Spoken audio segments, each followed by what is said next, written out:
die and wither. That's Nurgle. Unless you're the Emperor of Man. Well, he is kind of rotting in that throne, isn't he? Only held up by the sacrifice of 1,000 cycles.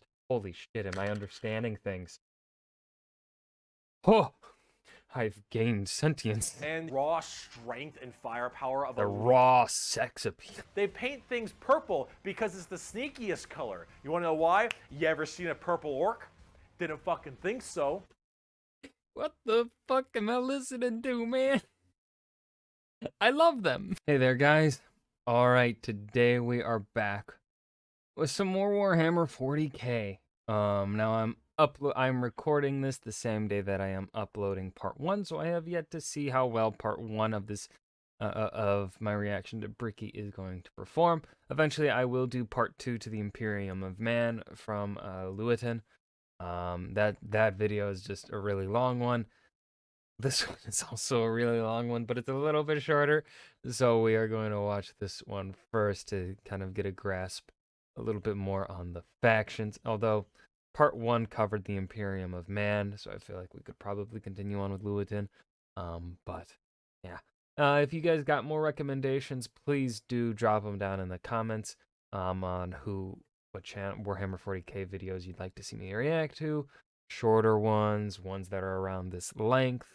Totally fine. It's just if they are around this length, reactions to them are going to be less frequent. I'm going to try and do them once a week, these longer ones.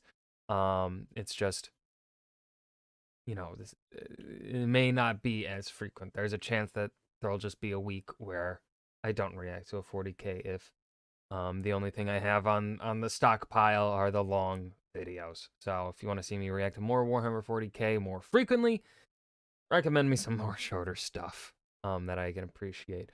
Don't I'll say hold off on the fan films and animatics perhaps for now until maybe I get a better understanding of the franchise.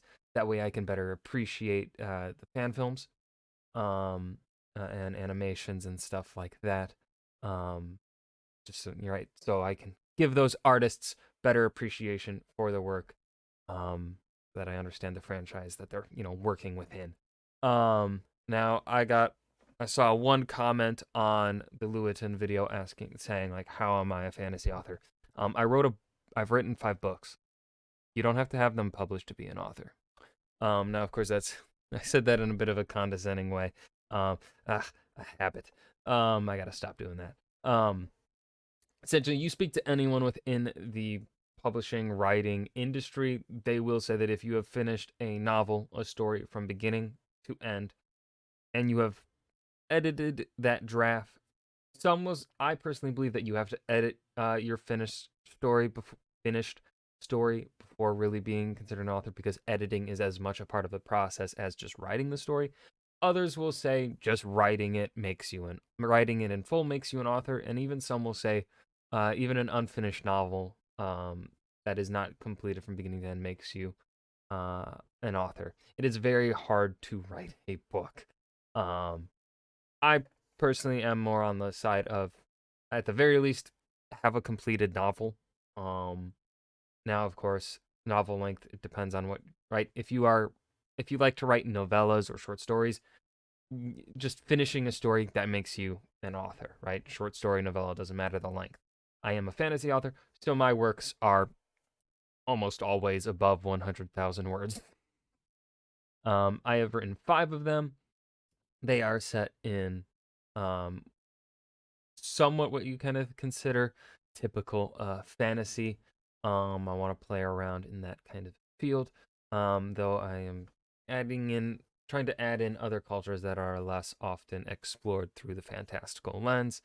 And so I want to shine a light and get more see if I can do. I just want to have a book with a lot of representation in it for a variety of people. Doesn't matter, ethnicities and cultures, because I love exploring different cultures. It's what got me into history. Exploring different people's cultures and histories. So being a fantasy author lets me kind of have that excuse to just keep researching other people's cultures, different cultures and histories, and learning from them, seeing what exactly is important to certain cultures and why. I love that shit. Now, I could be a published author if I really wanted to be. It really doesn't take much money to essentially get a book published. Hell, I could do it for free. I could take my PDF here and just go to Kindle Publishing and upload my book. I could essentially upload one of my books to Kindle, and I could be charging y'all for that book like $5 for the ebook already. That is not how I like to roll. I'm very anal and kind of perfectionist when it comes to this sort of thing. So when I do get published, I kind of want my book to have everything right at the get-go. I would like to prefer it to be available ebook and in print and also in audiobook on release. And in order to do that, if I were to self-publish, that would cost me at least $10,000, and that isn't even, and that's really kind of just counting the cost of a good narrator voice actor, and the cost of cover art, right, and then this is me doing bare minimum costs, low end cost estimation here, and then the cheapest editor, which would be the one that kind of just checks you for misspellings and grammar, that sort of thing. What I would prefer as a writer is, I would want the full kind of editing thing and have it be seen through not just one editor, but maybe two. And like I want the in-depth like kind of like line edits and stuff like that, maybe some developmental editing just to get a look at it and hear what an editor has to say about the development of the story, how the story progresses as a whole, what they think about the narrative satisfaction behind it and stuff like that. And that kind of work, that kind of process for an editor, that right there, low end for the length of my books, a few $1,000s as well. So it is just unrealistic for me to self-publish to the standards that I want to hold myself to as an author. And so essentially I am stuck traditional publishing. And also traditional publishing is just a bit easier to manage with things because the publishing company and an agent would essentially take care of everything for me, whereas I can really just focus on writing and editing my book, and then when it's coming up on release date, pushing it out, on social media and stuff like that. Whereas if I were to self-publish, I'd have to be worrying about a whole lot more. I'd have to be worrying about formatting, cover art, I'd have to, be talking to the person doing the narration, like on probably the daily or whatever, like making sure like, hey, they'll probably have questions like, I want to make sure, like, does this character sound like this, that sort of thing, or whatever. Yeah, I don't know how the process is, right? And because I'm so unlearned, it is kind of hard to also find good, reliable information on how to self-publish, like kind of like efficiently, and good, and not just like have it be a mess. With all that stress, I don't want that stress. So I'm essentially just focusing on trying to get this traditionally published, which means I have to query, and query lettering is essentially like making a resume. It's a pain in the ass. It isn't fun. Lots of rejections, kind of similar to the acting industry, where you just go on auditions every single day and essentially hear rejections every single day until you get that one that gives you that chance. With that said, that long explanation of what essentially an author kind of is, a little insight into the industry, I don't think I have anything else to add here at the beginning of this video. So let's continue on with my journey into 40K. Hey all, this is part 2 in a 2-part series on the Warhammer races. If you haven't seen part 1 yet, we do the my voice is going to survive this video. video. In the description, and I would highly recommend you watch that to get context for this episode. If you already have, go ahead and keep on watching. I wonder how many units I will say smash to. in this video. I smashed quite a few in the last one. So after an entire episode of nothing but humans, we can now talk about chaos, which involves humans again. Oh. A little bit less. We also got demons and shit. I just felt someone grab my ass. What? Like Huh? hard, Nick. So, as I've mentioned many times before, we've discussed the warp, the immaterium, the hellish landscape, the purgatory dimension realm between the material realm of our existence. Now, in the warp, it's terrifying, horrible. There are I also want to say, like, I really do like how he, I don't know if I'm sure I said this in part 1, but I'm going to say it again, just in case I didn't. I really do like how Bricky explains the terms here. I think he does a really good job of he's not explaining them in a way that is necessarily, I think, dumbing it down for an audience unfamiliar with the franchise. He is just explaining it in different terms, so I don't feel like I'm being talked down to, which some of y'all's comments on the Lewitton video, y'all need to just look at how you type things, reread the things you say, and like reword them. Stop talking down to people. It's pretentious. I'm trying my best sometimes. Some people do deserve to be talked down to, but when it's people like unfamiliar with a franchise, don't. That's just a dick move. demons everywhere. Things are crazy. All your minds and thoughts and emotions get projected there. It is both formless and empty. It is vast and tiny. It obeys the laws of time and physics while simultaneously does absolutely nothing of the sort. It is a hodgepodge. Obeying them, you know, that isn't that kind of theoretical physics in a sense, though. It's kind of like, yeah, we understand how it works, but also, you know, it breaks the rules we've established often. I'm not a scientist. I'm just guessing here. And a culmination of just unknowable, eldritch, horrifying shit. And there are 4 gods that permeate in chaos and the warp. These are the 4 major chaos gods. And if we wish to learn about chaos, we need to learn about each and every single one of these chaos gods. Nice. First up, we have Khorne, and he is the easiest. Khorne is your classic Satan. He is all about anger, murder, fighting, blood, guts, death. You ever heard the term blood for the blood god, skulls for the skull throne? That's... Honestly, blood for the blood god is a thing that I say on stream sometimes, because it's funny. I never knew it originated from Warhammer 40k. I don't know where it had originated from. It was just something I had picked up by being on the internet. Khorne. That I thought the was whole funny. idea is that he is all about the fury and strength of battle. He doesn't care where blood comes from, so long as blood is flowing. He wants to fight and murder and carnage and slaughter and death, death, death, death, death. That is Khorne. Very simple to understand. Next up, you have Tzeentch, and Tzeentch is the god of change. However, the god of change, it's... Why does he have a mouth where his pee-pee should be? Why does he have, does he have 3 mouths? Okay, so he has one where his dick is. And then he's got one where his throat is, and then he's got his one right there on his face. What the fuck?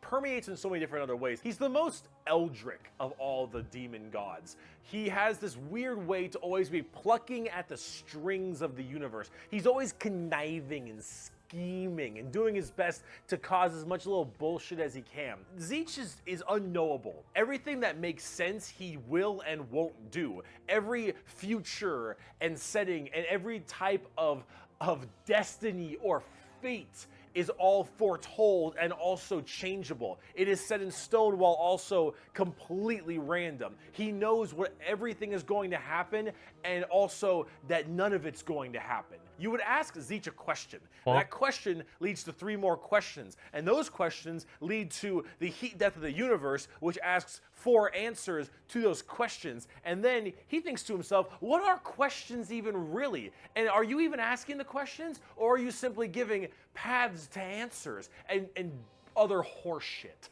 Tzeentch is just, I'm gonna fuck with stuff. He is yes and he is no. He is the my kind of guy. Chaos. That's essentially how I play D&D. Chaos. Understanding, and he is complexity.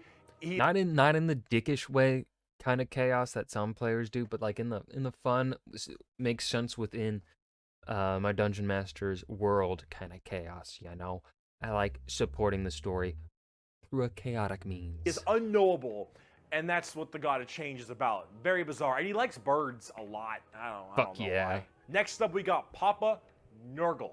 Papa Nurgle, he loves you for who you are. Probably not. He will murder you just the same. But Papa Nurgle is about rot, pestilence, death, and decay. He is the end of everything. Him and Zeech do not like each other very much because where Zeech represents change and adjustment, Nurgle represents stagnation and death. He is all about miasma and pestilence and large bloat and pus. I would not like him. And organs and people just being sedentary. I think Zeech and I would get along. He is the idea that everything will rot and decay and die. Nothing is certain besides decay and death. All of us will end up the same way, and broken down through just sheer never-ending decomposition. So the joke that Nurgle always loves you is generally because of that, because we all end up the same. We all rot, and we all die and wither. That's Nurgle. Unless you're the Emperor of Man. Well, he is kind of rotting in that throne, isn't he? Only held up by the sacrifice of 1,000 cycles. Holy shit, am I understanding things? Oh! I've gained sentience. And he's got a general theme of course, pestilence and different kinds of diseases and sickness and things of that nature. That's generally Nurgle. He's pretty easy to understand as well, and he chunk. Finally, we have the youngest. Shit. Oh, that's no hesitation. She and I would get along.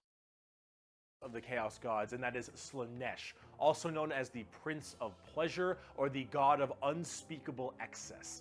Slaanesh is generally referred to with sex, but it's not only sex, it's just that's a good avenue if you want. All right, so you can kind of see a little bit of perhaps the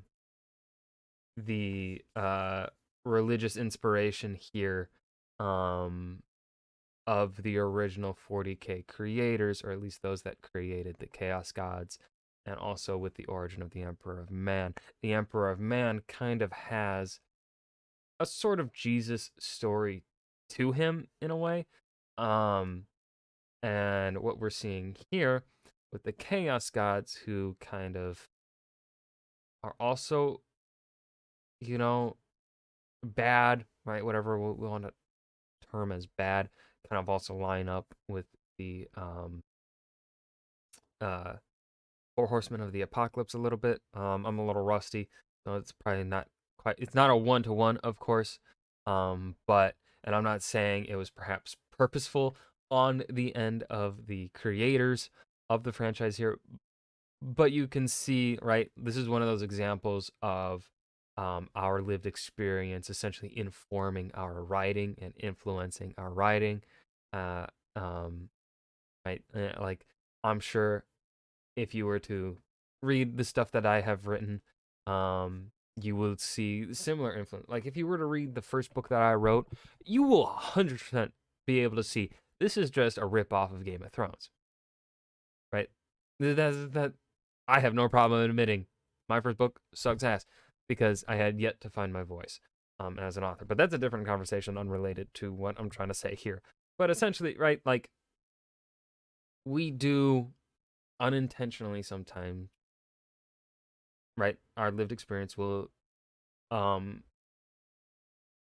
is what gives us our unique kind of creations within art.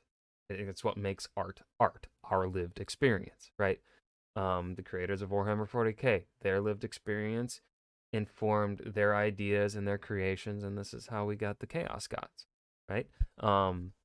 And so, but like, I'm someone that loves to like analyze art and kind of see people, like where people are inspired from, and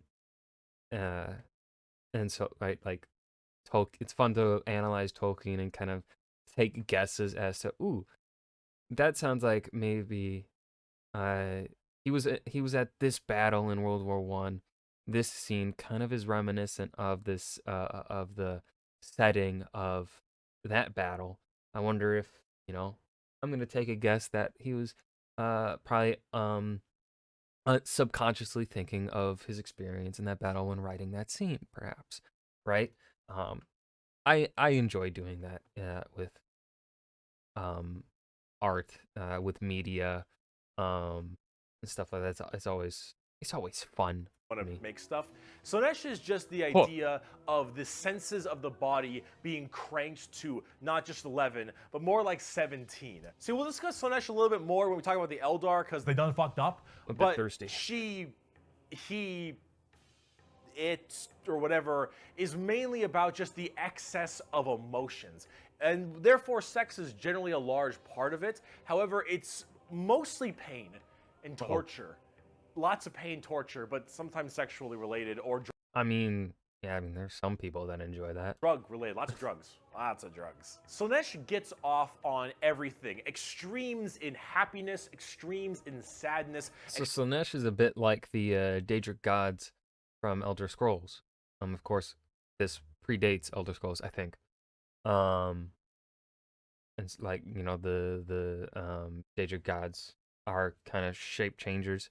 They don't have gender. They take on the form that they wish to take on, Extremes in etc. pain Slanesh gives that and vibe. sadism and masochism, and of course that goes along with the sex part of it as well. It's generally referred to Whoa, sex because of the color scheme, very purple, lots of exposed genitalia. A lot of their models have like exposed nipples and stuff. Boobies. And that is generally the theme you go for from a physical side, but it really embodies everything, mainly pain and also the excessive amounts of emotion. So when it comes down to it, you'll find a lot of them have things like spikes or whips or any kind of BDSM style gear because it is unspeakable excess, the prince of pleasure, everything in excess to the point where it is just sheer frightening. That is Slanesh in a nutshell. A little bit bizarre and a little hard to describe sometimes, but as we talk more about the Dark Eldar later in this video, you'll understand it far, far better and far more than you'd want to. Now you might be thinking, why would anyone ever want to join Chaos? They all look horrifying, screwed up, and just frightening things, Yeah, but right? one of them's hot. Another one is chonky. Another one has 3 mouths. And then another has a really cool saying, blood for the blood god. Blood for the blood god! The thing is that, of course, one, your mind is put into the warp and the materium, so you can be easily swayed by chaos demons when they get into your head, especially if you're a psyker. Sometimes regiments of the less mentally strong people, whether they be civilians or, say, low-level guardsmen or conscripts, can be easily swayed by this and become chaos cultists and stuff, and they serve their dark gods and whatever god they personally prefer. However, and this might seem strange, chaos in their own right isn't necessarily evil. See, the warp is every manifestation of emotion and being, every soul, everything of existence. This includes all the good things. All the different chaos gods have another side to their coin. Khorne might be death, murder, slaughter, slaughter, but he's also got this weird sense of survival of the fittest, trial by combat, and honor. Khorne will never lie to you. Khorne will never stab you in the back. Khorne isn't about conniving and scheming. Khorne is about straight up mano-y-mano, you versus me, get in the ring, we're gonna murder each other hard right now. I like that. May not be a good thing at the end of the day, but it is that He'll other kick side your of ass. the coin. Him and Tzeentch generally don't get along because Tzeentch is that I feel like Tzeentch doesn't get along with anyone. Well, he might get along with the, yeah, what was the last one? 4th one? The one that likes to fuck. Might get along with that one because that one seems like one that more purview to change, maybe. conniving schemer, but he's also about the idea of hope. Where there is change for your predicament. There is change for your problem. The hope Yeah, I think I'd be on Tzeentch. I think I'm Team Tzeentch. I'm Team 3 Mouths. of the galaxy, the ability to bend the world to your will, the idea that your fate is not set in stone, but in reality Yeah. you I guess I'm Team Chaos, guys. I think we already know. I feel like anyone that's watched me for a while and is a fan of Warhammer 40k probably could have guessed who I'd pick here. If anyone wanted to guess. Or had any guesses as to which of the chaos deities here I would like most. Now that it's being explained to me, I think Tzeentch. control your own destiny and can control it whenever you want. The changer of ways, that is Tzeentch. And of course, Zeech and Nurgle hate each other because while Nurgle does represent stagnation, death, and decay, he also represents finality and ending. The fact that you Yeah, can he'd be my least mentally favorite, at peace, even though he's a knowing chonky boy. that you will end and how you will end. Fear of the unknown, fear of change is not present with Nurgle. With Nurgle, everything will rot and die, and that provides that finality, that ability that this is over. We are all the same, and we will all end the same. We know the meaning of life. The meaning of life is to live and die and rot. And with that, it brings peace of mind. Slaanesh is a lot more simple. While they are the excess of emotion, they are also the representation of emotion. Slaanesh embodies happiness. Slaanesh embodies excitement and joy and pleasure, not only in the sense of the physical, bam style of pleasure, but also everything else like food and drink and air on your cheek and sunlight, the feeling, emotion and feeling. All of that is also represented with Slaanesh. So you have to ask, why are they always represented as super evil skulls and spikes on everything and want to murder? Everything has a lot of spikes and looks very evil in this franchise. There's a lot of skulls in this franchise. There's a lot with the Imperium of Man. Everybody, I don't really got an answer for you on that one. My assumption is that because mentally humans may think worse thoughts, even if we don't act on them, and therefore they're projected in the warp more. That one's a little bit weird. I don't know. This is me spitballing right now, but I don't know. You need a super bad guy. You already got the Imperium of Man. You need somebody to be a little bit worse than them. So you got demons. Honestly, who cares? I just want to buy like a bird magician. Look at him. Oh, So that's cool. fucking dope. So combining all this together, on the tabletop, Chaos Demons are generally very melee-based. They run in, go really hard. You have lots of summoning and conjuring, tons of spells. Generally a little bit frail, but they have special saves to make them a little bit stronger. You've got giant demons and smaller demons. You got hordes of little boys and tons of big guys. Demons are as they seem. Demons. Nurgle is slow, Khorne is super scary in melee, you've got Zeech who are far more into psychers and spellcasting, and then Slaanesh who is all melee, really fast but squishy, but in lots of hordes of tons of melee and pain damage, of course. So overall, the demons are a huge part of 40k and a massive threat to almost every single faction with the exception of a couple. However, the big part about demons is also transferred into the other 9 Primarchs we didn't talk about, which are the Chaos Space Marines. Ah, the ones that were left out. So Horus the last one. and all of his boys, all of them in the Primarchs, they have all also become Chaos Boys, and they all have their own special Chaos Legions, specializing in so many different things, just like the Adeptus Astartes, the Angels of Death, the regular Space Marines. Chaos Space Marines aren't a whole lot different than the regular Space Marines. They have the same armor, generally the same training and toughness. They just specialize in different kinds of things. And also a lot of the Primarchs have ascended into greater is it greater demons? They're demon Primarchs at this point. Gigantic, horrifying man-demon hybrids that are pretty awesome, if I'm going to be honest. They look really cool. But them and their associated legions that they are a part of are all kind of going out there and causing a large ruckus for everyone else. Considering the raw strength and firepower of the raw sex appeal legion of Space Marines, imagine that entire legion just converting to chaos and immediately fighting you. It's generally pretty horrifying. There's a lot of them, so I gotta write them down, but you've got the Emperor's Children with Primarch Fulgrim, loyal to Slaanesh. These people, they are some messed up people. They're just sensory overload, tons of drugs, tons of torture, and I think Fulgrim is a demon Primarch right now, and oh god, I am terrified to see what that man looks like.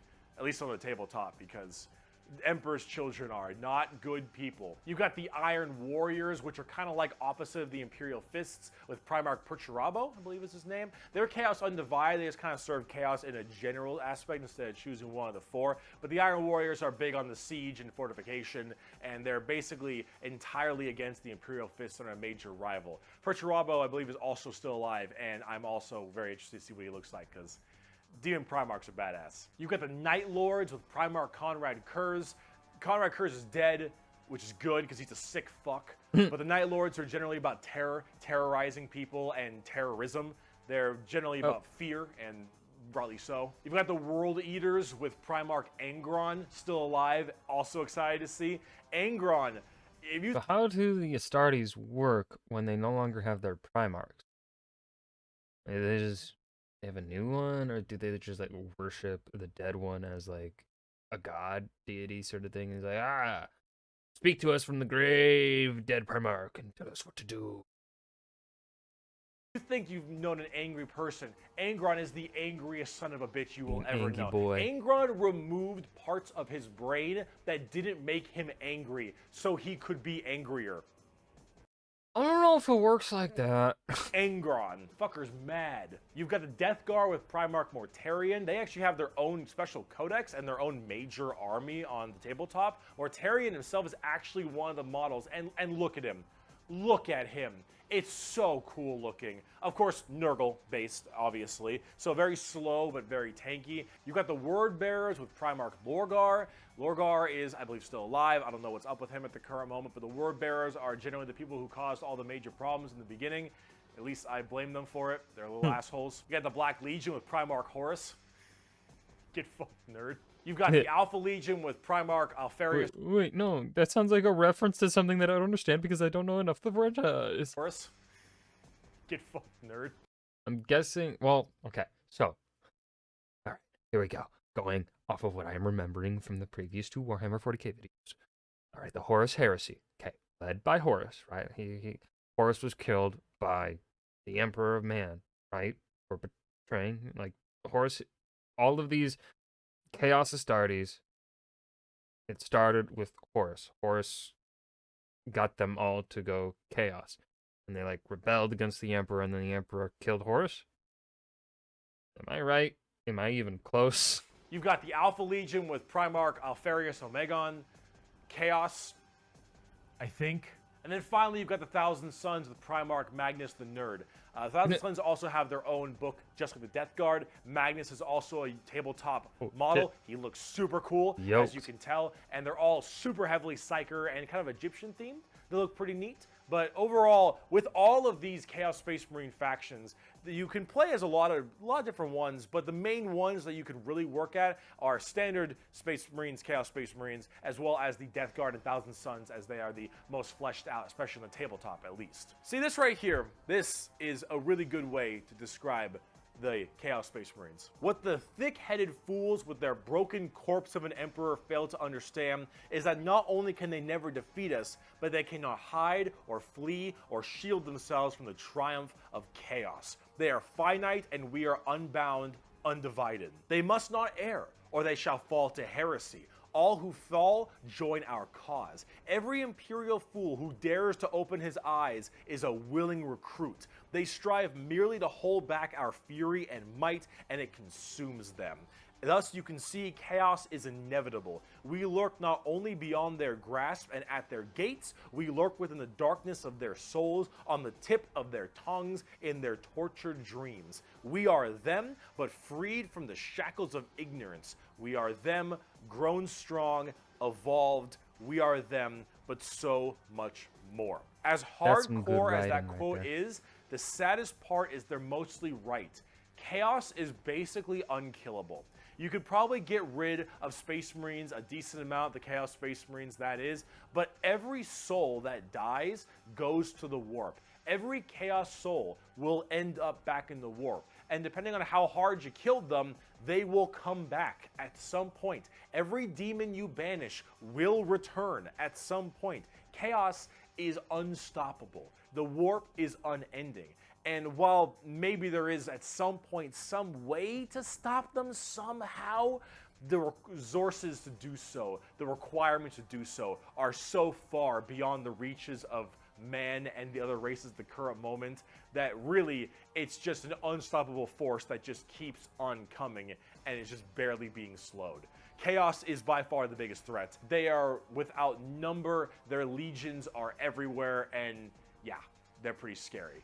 So, I promise, we're done with humans now. Let's talk about some Xenos. So let's talk about the Eldar, or also known as the Eldari, which are a super hyper-specialized and very technologically advanced race of, well, elf people.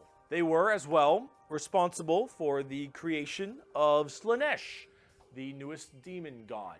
How'd they do that? Yeah. Debauchery on a world-ending scale. People. See, back in the day, it was just Khorne, Tzeentch, and Nurgle. And the Eldar are very, very ancient. Millions of years. These Eldar, however, have a bit of a sensory problem. You know, every kind of pain or feeling that you have is a little bit amplified compared to the normal. However, with Eldar, as their race advanced so excessively, and they became so self-reliant, and everything became so easy, there was no requirement for food production anymore, there was no shortages, everything was basically done. Everyone was so comfortable, and that comfort breeded this weird sedation, and that sedation breeded the requirement for more and more debauchery. Debauchery! Debauchery! When everything Debauchery. you have can be so easily acquired, you will end up down this road of pure debauchery. All of the senses the Eldar had that were so powerful, things like feeling, happiness, sadness, and just evil and good, all needed to be satisfied and satiated. And the desire to satiate these senses grew more and more with worse and worse debauchery. It started off with things like sex and drugs becoming so much more rampant The because gateway these drugs. are the first things The- you generally the- turn to The gateway to debauchery. when requirements for living are so easily accessible. It would get to the point that made Sander Cohen in BioShock look sane. All right, this is the kind of debauchery it. Fuck, hold on. Sander Cohen. Oh, which part of BioShock was he? This is BioShock 1, right? This is the art. Yeah, I think this is the theater guy, I think. Yeah, I remember this one. Led to. It was constantly satisfying and satiating these sexual and sadistic or masochistic fantasies that only elevated and elevated. And this was species wide. People started going down darker, more depraved, and more violent paths as time went on. However, some people didn't entirely take to that. Some of the Eldar were looking at this depraved species that they had become and said, no thanks for me, dog, I'm good. And they bailed. These are the Craft World Eldar. They left on these giant continent-sized starships called Craft Worlds. They believed in learning the old ways of the Eldar and pushing away from this depravity and debauchery and going back to their main roots. And so they would segment themselves on these giant craft worlds far in the outer reaches of space. They even had this thing called the Webway. Remember what we mentioned about warp travel with the Imperium? Well, the Eldar had something way safer called a Webway. And the Eldar Webway is actually like a pocket dimension kind of thing. And in that pocket dimension, there were also more horrible, depraved groups and clans that would spend their time in there. And if you imagine the debauchery was bad already, these were debauchery X10. So all of this continued, and it continued, and it bloated until Slaanesh just burst forth. All that emotion, all that mental, well, thought processes, I suppose, all of this in such a condensed space. Don't forget, this is all being shot, all their souls as well, into the warp. All of this depravity right into the warp. So what happened? Boom! Slaanesh was birthed and killed off 90% of the entire Eldar population. Untold trillions had their souls ripped from their bodies and their actual fleshy bodies devoured by Slaanesh demons. The entirety of I mean, if Slaanesh were to ask, I'd say yes. She don't even need to ask. She can just have it. Eldar race was eaten alive and their souls consumed to the Prince of Pleasure. All of them got fucked up. It was so bad that it literally ripped a warp hole into the fabric of the Materium called the Eye of Terror. That's literally this like quasi-horrifying gateway portal from the Materium and the Immaterium right next to Cadia. And it is horrifying. So this Slanesh, also known as She Who Thirsts by the On me. Eldar, slaughtered the entire population except for a couple. Those in the craft worlds were actually not affected by this, as they were so far in the reaches of the galaxy. That crazy crack, that birth of Slanesh, only affected the ones in the center. So these craft world Eldar were able to escape, but Slanesh got their sights on them.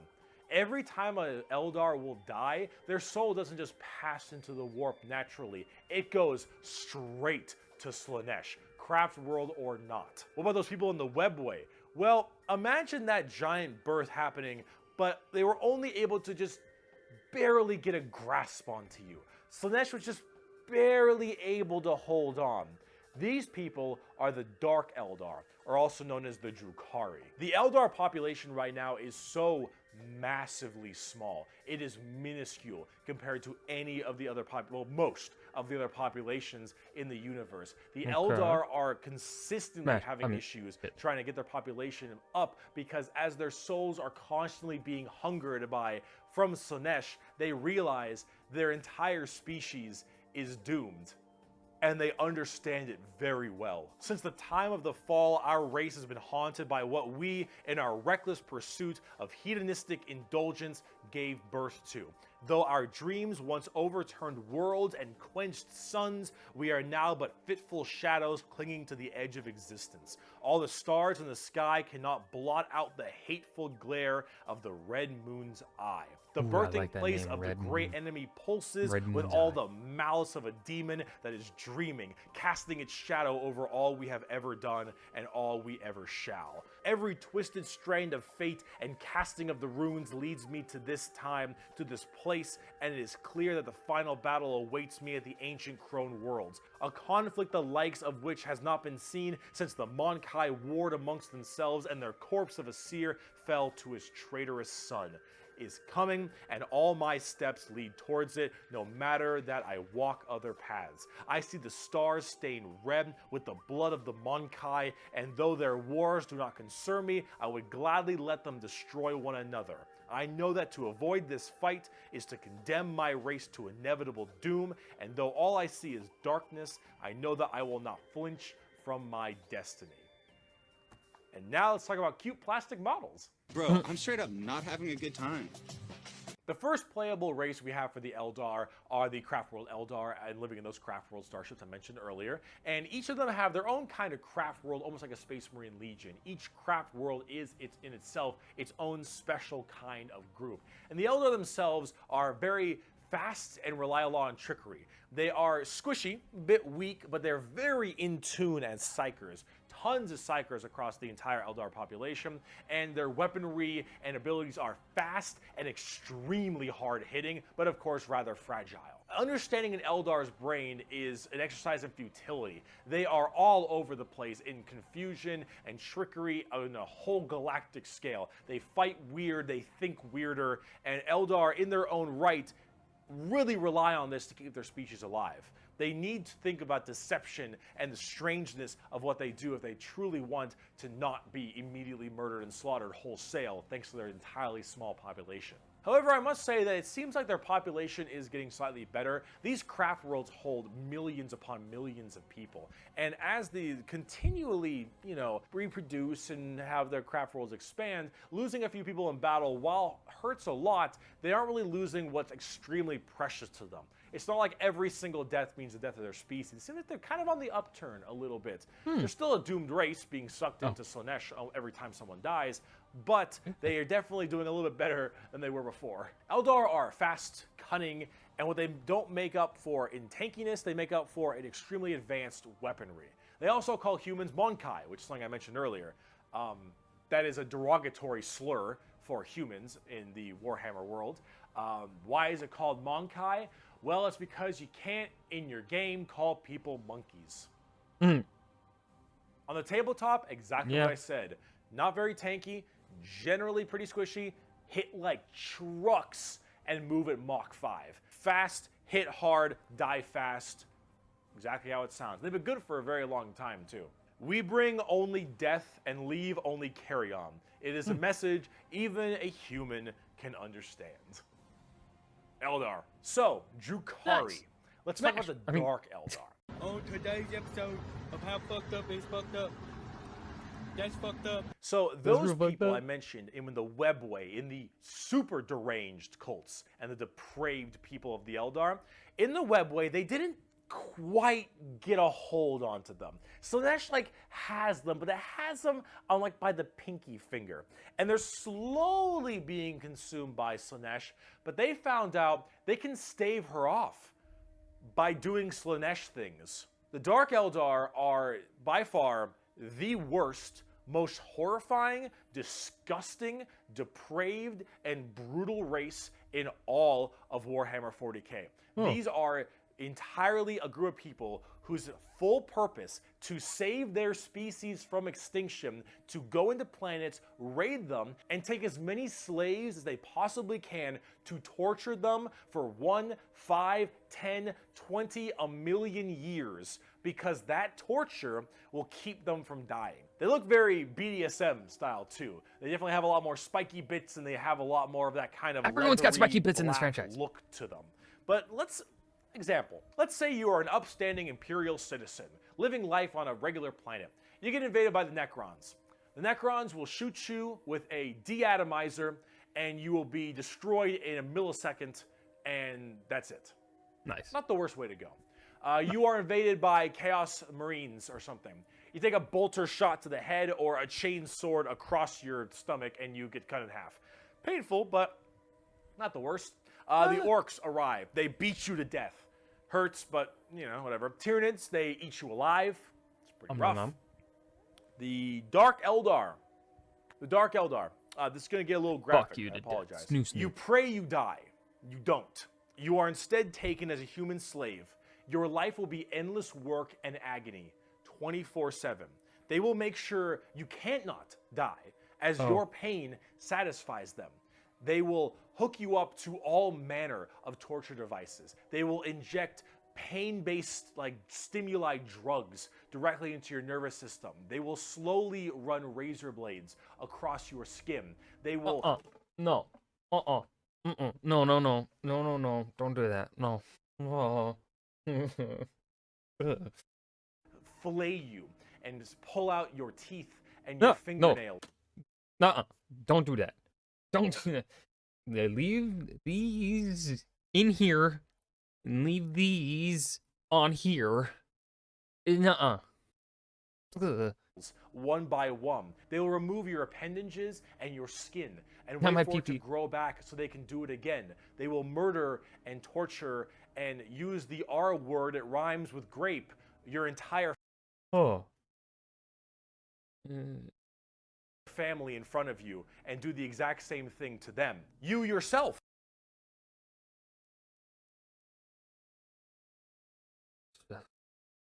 will also be rhymes with grape anywhere and everywhere possible. And this will occur for 20 years until you are no longer satisfying to them.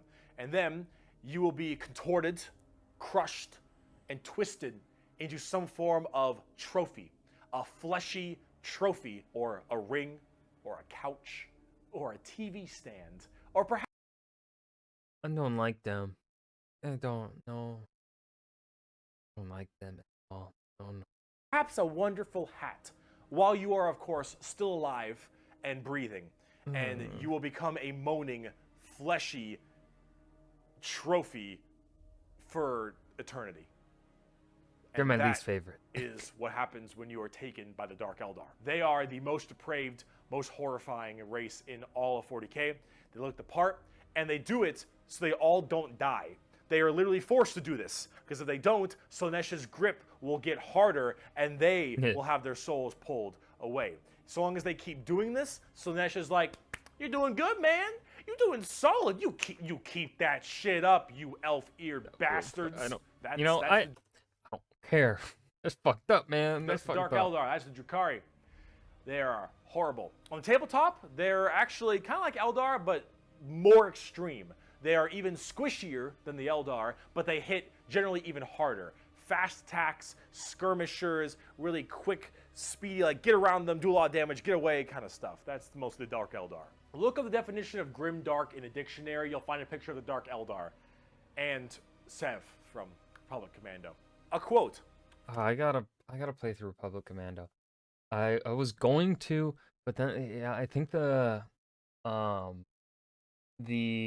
resolution doesn't work for newer PCs, I believe. From Mr. Vecht.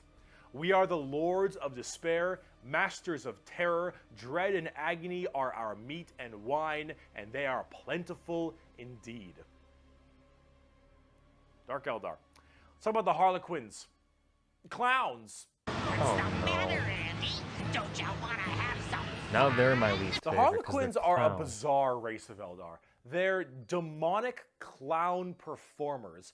They're like a weird mix of Sander Cohen from BioShock and Jin from League of Legends, but in a more clown theme. They're artists of death and perfecters of their craft. They do not belong to Craft Worlds or any of the weird Drukhari people. They guard something called the Black Library, which is this giant tome of never-ending knowledge deep in the heart of the Eldar Webway, and also guarded by their god named Kegorok, I believe is how you pronounce his name. Kegorok. He is the laughing god, but it's the Eldar's laughing god? And these are the Harlequins, the Harlequin clowns. These are Eldar clowns, okay? So imagine the things that an Eldar, these depraved individuals, would find funny. And this is the god of that. Yeah. It's a horror clown. These are gods of horror for us normal people. For them, they're like, oh, it's so funny. They're all dying horribly. Honk, honk. They're very bizarre Honk, honk. and difficult to describe. They've escaped the ruinous powers of Slaanesh somehow, but their main thing is guarding that Black Library. And the Harlequins they're demon clown performers. They're barely any models on the tabletop. They're good at melee. They're demon clowns. I'm not sure. I got a quote. It is too easy for an Eldar to embrace the obscene virtues of chaos, for Slaanesh is nothing more than a manifestation of the Eldar mind in its most wild and unconstrained form. Human morality is meaningless to the Eldar, and to the dark side of the Eldar mind, all life is to be expended at a whim. Cruelty and generosity are but the impulse of a moment. Beauty and sensuality are virtues that can be expressed in bloodshed just as easily as in song. To an unfettered Eldar mind, there is neither sanity nor madness, but merely a wave of perfect existence fulfilled by its own savage momentum. They're very strange. The Harlequins, Drukhari, Eldar, they are an anomaly that make humans seem completely easy to understand in comparison. They range from rekindling their civilization to horrifying murder and also clowns. They're all over the place, but honestly, they represent quite well and are rather interesting, especially with the whole Slaanesh murdering everyone bit. So, yeah, Eldar. Now, bugs. Ma, they No. following me, Ma. They following me. These, the bugs. The Tyranids. Now, you want to talk something a lot more fun, a little more simple than all this crazy Eldar shenanigans? Let's talk the Tyranids. They're bugs. Do they look like Zerg? Hell yeah, they look like Zerg. You want to know why they look like Zerg? Because they were actually supposed to be what Zerg were. Apparently StarCraft was supposed to be a 40k game in the beginning, hence why they look so much like Eldar, Zerg, and the Imperium of Man. Like, kind of Space Marine-y, those Marines, huh? They look a little bit yeah. Space Marine-y to me. Yeah. Maybe. I don't know. You really fucked up on that one, Games Workshop, didn't ya? Tyranids are a giant infestation of... Now, why did that fall apart? Why is StarCraft its own separate thing away from 40k? Did Games Workshop just like let the idea go, or is StarCraft owned by Games Workshop still, which only makes it more confusing? Unfathomable proportions. These are giant, extremely bio-advanced hive mind organisms that are basically all about absorbing as much biomass as they possibly can to evolve and mutate to be extremely potent and powerful and kill and eat anything in their path. They are probably the least evil faction in all of 40k because all they want to do is eat shit. They want to om nom nom the entire galaxy. They hangry and we food. Also, this Tyranid hive mind has a presence in the warp. In fact, Tyranids in their own right have a massive presence in the warp. They have a thing called the shadow in the warp specifically, where when they are coming in to invade a planet, they have this weird ability to kind of cut off the warp on all the psychers on that planet. And how do you get help across the stars? Well, you need the warp because you need that for interstellar travel. So with people unable to call for help from the Tyranids, these are just easy pickings. And an entire giant Tyranid hive fleet comes out of orbit and just will massacre, absorbing all that biomass and turning them and all of their other Tyranids into even more advanced monsters. They come in so many varieties too, all based on what is important. Tiny little ripper swarms for scouting and having little dudes eat people up, to the Hormigons, Termagants, and Gene Stealers, all the way to the Hive Guard and the Exocrines and the Swarm Lord, to Hive Tyrants and their giant battle fleets, and even something as crazy as the Hierophant Bio-Titan.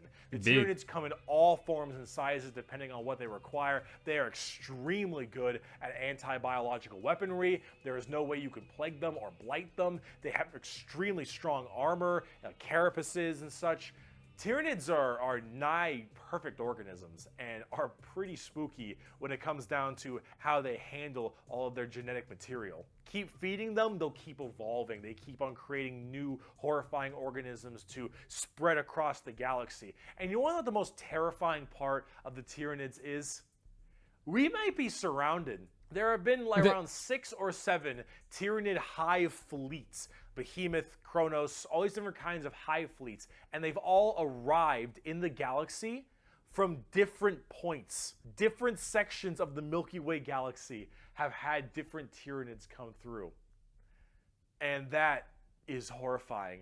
Because as far as we know, we could just be surrounded on all sides by Tyranids. The only reason you may not hear a whole lot about Tyranids is because it's a little bit hard to have a bunch of story off of one hive mind genocidal monsters. All these giant bugs swarming in, killing and eating everybody and evolving. Well, I mean, as cool as there are, there's some cool characters, the Swarm Lord, Old One Eye. You can't really have a whole bunch of major character-based stories around them. As awesome as they are, they're simple. They want to eat you. Yeah. They want to eat you and absorb your biomass. They are simple bugs. If you want something a little more complex, talk Gene Stealer cults. I can have all the pot I want, I get around faster than walking, and wherever I need a seat, I can just sit on my balls. Gene Stealer cults are a special brand of Tyranid that can slowly infect themselves into different kinds of society. And by infecting them, they can rise up to where they all pray and believe in these regular humans, pray and believe into their Tyranid hive mind gods. And these brood lords and I think they're called patriarchs all can turn an entire world all based into Gene Stealers. And these are called Gene Stealer cults. An entire hive world of the Imperium can be turned into nothing but servants to the Tyranid masters just by infecting them and screwing with their genetic code a little bit. They also have this cool like Mad Max look, which is really neat. They are definitely one of the bigger threats to the Imperium besides Chaos. I keep saying biggest threat to the Imperium. They're up there though, because you, dingus, stepped on a bug in middle school. Asshole. There is a cancer eating at the Imperium. With each decade, it advances deeper, leaving drained, dead worlds in its wake. This horror, this abomination, has thought and purpose that functions on an unimaginable galactic scale, and all we can do is to try to stop the swarms of bioengineered monsters it unleashes upon us by instinct. We have given the horror a name to salvage our fears. We call it the Tyranid race. But if it is aware of us, it must know us as nothing but prey. Tyranids, they're cool. But are they as cool as the orcs? Every screen's gone red! That means I'm super fast! Orcs, orcs, orcs, orcs, orcs, orcs, orcs, orcs, orcs, orcs, orcs, orcs. I fucking love orcs. So, yes, the green monsters, the green tide, the green skins. boys. These orcs, they are in fact a race in 40k. The orcs are as exactly what you expect them. They have archaic weapons, they're big boys, they have axes, and they have got big old teeth, and they want to kill everything, and there are so many of them. The only reason they haven't taken over the entire galaxy is they can't stop murdering each other. Orcs are so cool. Orcs don't have philosophy. Orcs don't have existential crisis. What matters is who's the biggest orc. You listen to that guy because he the biggest orc. He big orc knows best. You win through the power of imagination. Of all the races I have battled throughout the galaxy, the orc is the hardest to comprehend. They wage war with machines that should not work, care little for strategic gains, and are just as likely to slaughter each other as the enemy. How does one battle an enemy that defies all logic? As an orc, you're enjoying life. You're enjoying the life you're given. Your whole life and job and purpose is to get up and beat each other to death because you can. The biggest orc is the man who understands everything. He is the boss. And orcs have this really weird, like, big, dumb, stereotype British accent, which is just hilarious to me. Those are orcs. You fight. You like to fight. Your whole purpose is to fight. You wage war because you want to wage war. You got your boss over there, and you better listen to the boss, because if you don't listen to the boss will squish you and make you an example for the other orcs. And then you can't fight because orc dead. And orc dead can't fight because orc dead. Orcs.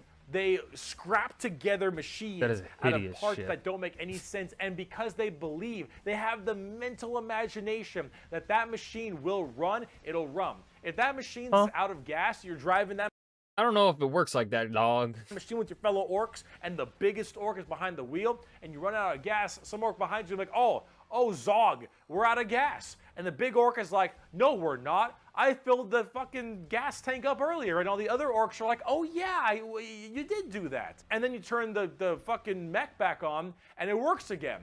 Does it have gas? Probably not, but it works. The power of imagination. They paint things red because it makes them think they goes faster. They paint things purple because it's the sneakiest color. You want to know why? You ever seen a purple orc? Didn't fucking think so. Orcs are also, like, ancient as hell. They're back in the Eldari time. What the fuck am I listening to, man? I love them. Frame. But back then they were called Krorks, and they were much larger and scarier and far more intelligent. Now they're just orcs, and they're big, dumb, and they smack things. But they're pretty spooky. They're not very well armored, but they hit really hard, and it's called the Green Tide because there are so many orcs. There are about as many orcs as there are Tyranids. Maybe more. Who knows? But they keep on, murdering each other, so it's not too bad of an issue. Orcs are entirely comic relief. Their stuff is slapped together. That makes no sense. Their vehicles don't work the way they're supposed to, but they work because they think it works, because they imagine that it works. Orcs care only about who is the biggest orc, and they will follow the biggest orc. And then if they want to be the biggest orc, they'll challenge the biggest orc. And then when they go and they issue a WA is just war in orc, they murder everybody and everything in this giant tide of green orcs who are just excited to be hitting something. They don't care that they're hitting Eldar or the Imperium or Tau or anyone in between. They're just so they get to beat shit up. That's orcs. And on the tabletop, they are a total coin flip, and they're really fun. I have never met a salty orc player. I have never met someone who plays orcs and is ever just a bad guy or that guy. Orc players have this kind of fun to them because when you play them, you are completely submitting yourself to RNG. So here's the thing. Guardsmen, Imperial Guardsmen, when they shoot, they roll a dice, and on a 4 up, they'll hit their target. They have a 50% chance. Space Marines, pretty good. They hit on a 3 or higher because they're well trained. Adeptus Custodians, they hit on 2s because they're just super well trained. Orcs, they hit on a 5 or higher. But if they roll a 6, they get to make another shot with anything, from the dinkiest pistol to the biggest rocket launcher. Do they only get to make one additional hit, or if the additional hit also rolls a 6, do they get to make another hit? It doesn't matter. Half of their stuff will blow up on a whim. One of their medics, if you roll a 1 to heal someone, you fuck up your surgery and you just kill an orc. They're so wacky and silly. But the thing is if you roll well, you roll high, and you keep rolling high, you are going to crush people. And if you don't, you lose. I mean, that's what you get when you play orcs. That's what happens when you play orcs. fuck It's with a that. coin flip. I vibe which with is that. why you can't be a salty bitch when you play orcs, because things won't go your way. It's just the roll of the dice. You're playing a dice game. But if you're going to have fun, and you want to be stupid, and you want to be silly, you're going to play some damn orcs. I saw someone comment that the orcs, I would like the orcs. You, sir, are 100% correct. But on the opposite side of the fun part of this, let's talk about the Necrons. The Necrons are spooky, scary skeletons and very grimdark again. They have a much more fleshed out lore than before. Back in the day, they were just undead Egyptian space terminators, and they still look that way, but now they actually have a story. So way back in the day, you had the Necron tier. Kind of see a theme here: Eldari, Eldar, Krork, Orc, Necron, Necron tier. So the Necron tier were this race of generally kind of shitty people. Not because they were personally shitty, but because their lives were awful. They were ill-fated to a horrible existence of like radiation and a terrible planet they lived on, and everything just really sucked. Being a Necron tier was just really depressing. They really were looking for immortality. They were extremely reliant on the hope that they would eventually find the key to living forever and just stave off this horrible nature that they were thrust upon them, and therefore they could become the most dominant race in the galaxy. And they found this group. They're called the Old Ones. Imagine them kind of like the Forerunners in Halo or the Xel'Naga in StarCraft, right? These Old Ones were these strong, pretty much omnipotent beings, and they, of course, knew the key to immortality. So the Necrons went to them and said, please, show us your ways. And the Old Ones said, piss off. Not really. They were a lot more humble about it, but they did not want to share their secret of immortality with the Necrons. The Necrons, of course, took this very well and waged war with them, kind of under this united banner. The Necron different dynasties didn't really like each other, but under this one man, the Silent King, he thought the best way to unite his race, The Silent King? That name goes hard. was to do this giant war with the Old Ones out of spite for them keeping the secret of immortality to them. This was known as the War in Heaven, and this is actually like a multi-stage war, because during this war in heaven, they discovered the Star Gods, a whole new race of people known as the Catan, or the Catan. These Star Gods were also very much like Old Ones, almost omnipotent beings, and they too had the key to immortality. And so the Necrons went to them and said, hey, can you help us fight off the Old Ones? Can you help us kill these Old Ones, you, the Catan? And the Catan said yes. And in fact, we can help provide you with the immortality you so desperately seek. So the Silent King of the Necrons decided to make a pact with the Catan to allow them to accept this generous gift of immortality upon them. But this, of course, had been a horrendous trap, and the Necrons were dragged in chains to this biotransference where their flesh was stripped from them, replaced with nothing but a metal hollow shell, as their souls were ripped from their body and fed to the Catan. And the Catan fattened up. They got chonk on the souls of the Necrons. As this was their plan all along, they consumed the flesh and souls of the Necron tier and turned them all into unwilling robotic slaves just to serve their will. Well, that's then, tragic. with their new-founded Necron army, they pointed their guns at the Old Ones, and the Catan continued their domination of the stars and their genocide, complete and full genocide of these Old Ones. The Old Ones did their best to stave it off. They even created other races, the Eldari and the Orcs, to try to fight off the horrifying Necron army and the Catan above them. But there was absolutely no possible chance for them. And the Old Ones were absolutely extinguished across the galaxy. Their entire race completely removed. Full-on 100% genocide. However, during all this, the Catan so just infatuated with their victory, started fighting each other for fun, for sport, and for small differences, doesn't matter. The Catan, with these overpowered people, they're going to eventually hit each other at some point. And as they began just menially fighting each other, the Eldari and the Orcs actually started pushing on the Catan's borders a little bit, giving them a little bit of a run for their money. And as this continued, this is when the Silent King, who retained his consciousness, decided to leap into action and start a full-scale revolt against their Catan masters. And this revolt was bloody, as the entire Necron army was surged off to destroy these star gods. They were able to, just after suffering horrendous losses, were able to turn the tide of the war.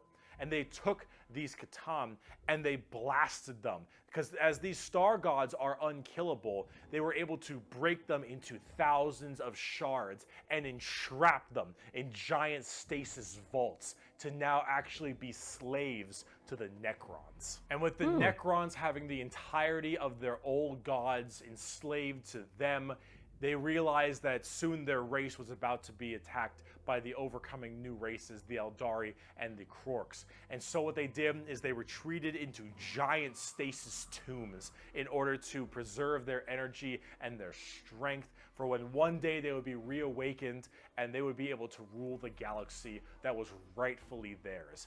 And then some dingus Adeptus Mechanicus guy diddled with a green console, and now the Necrons are back and they see all these primitive races on their lawns and they think, get the fuck off of it. The Necrons are back, super advanced, and they are here to reclaim the galaxy that they so rightfully believe is theirs.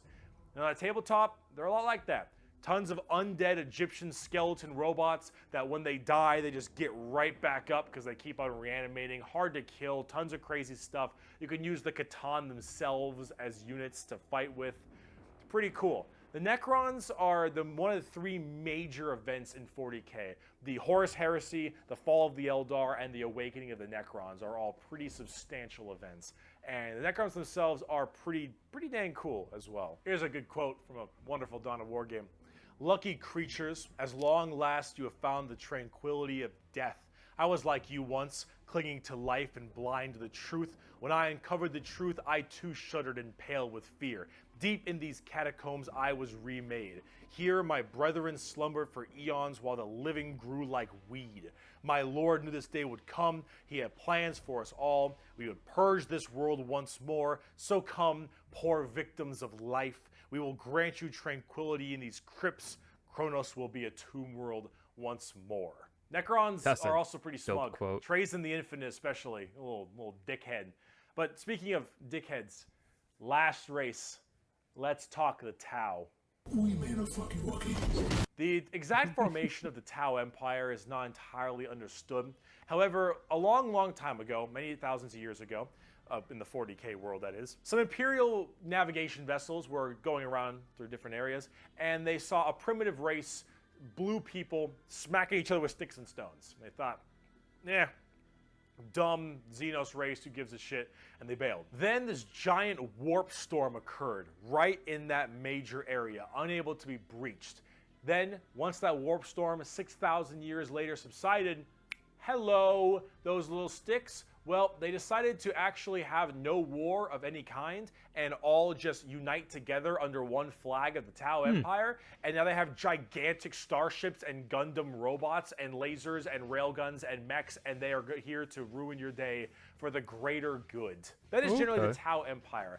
They have this kind of feeling of this homogenous group. All species can go underneath the banner of the greater good. The greater good is their idea of the fundamental increase and help of all. In fact, they are most likely the most like the Covenant in Halo, where they have the overarching prophets, being the ethereals, who are actually kind of dicks and like to pull at strings a little bit, but then you have all these different races directly underneath them, and they all work together in this big group as this large, foreboding race that tries to spread their weirdly pseudo-religious influence across the galaxy. The alien is not intrinsically evil. Do not hate him. Pity him, his ignorance. Seek to understand his differences and equate him with his inadequacies.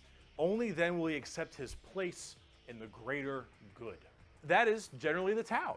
And if you're kind of wondering like what their mainly big shtick is, well, they're all about big robots and mechs. They have laser rifles and rail guns. They got giant mechs with tons of missile pods and heavy rail rifles and rail guns and burst cannons and ion accelerators and void Boom, shields boom. and all this stuff. Sticks. And that is generally what the Tau's all about. But you're probably thinking, Bricky, this doesn't sound that evil. This doesn't sound very grim, dark Warhammer.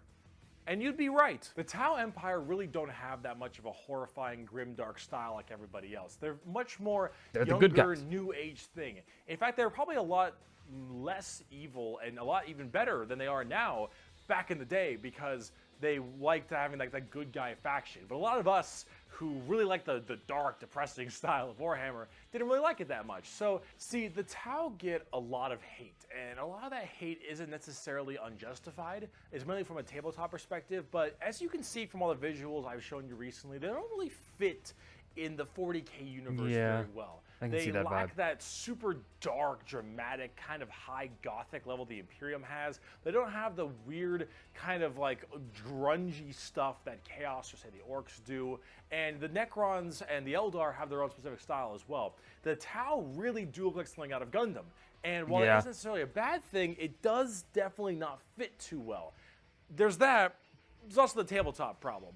In tabletop, Tau are horrible at melee combat, but exceptionally good at ranged combat. So they blast everyone from really, really far away, and they have a million rules to make it so that it's nearly impossible for you to get into melee combat. So it basically just forces you to bottleneck the game into one specific gameplay style, which is gun to gun.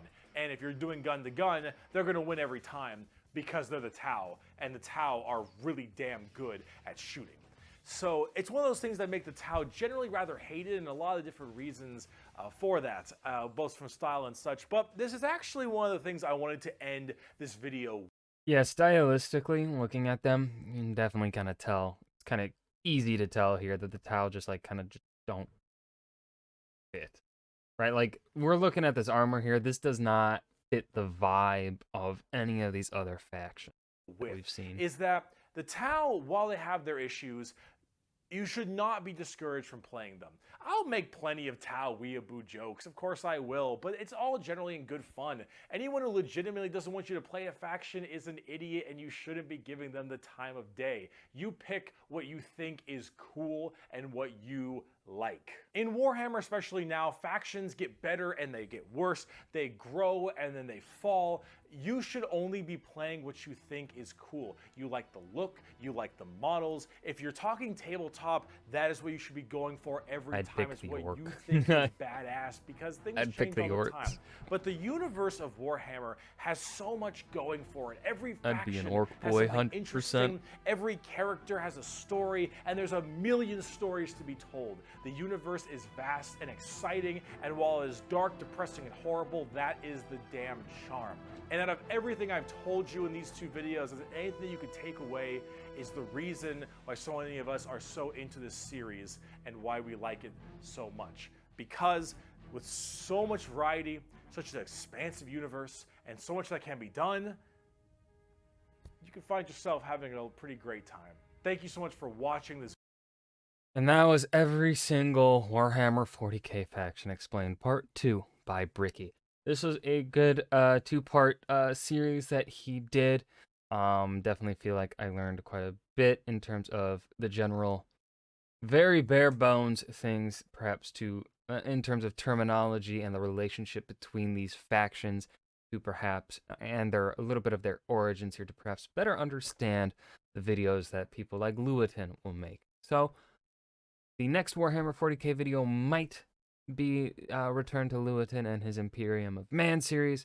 We'll have to give, I think we'll give that one a check, unless the comments are filled with people recommending me to watch something else and stuff. But I also like the way Bricky explains things, so I might watch another Bricky video instead before returning to Lewitton. This was really well made. I his explanation style, I think, very fits the style that I enjoy in terms of having things explained to me when it comes to franchises that I am unfamiliar with. But we'll leave it at that. I hope you guys enjoyed. Remember to hit that like button and subscribe for more. I will see you guys in the next video. Peace.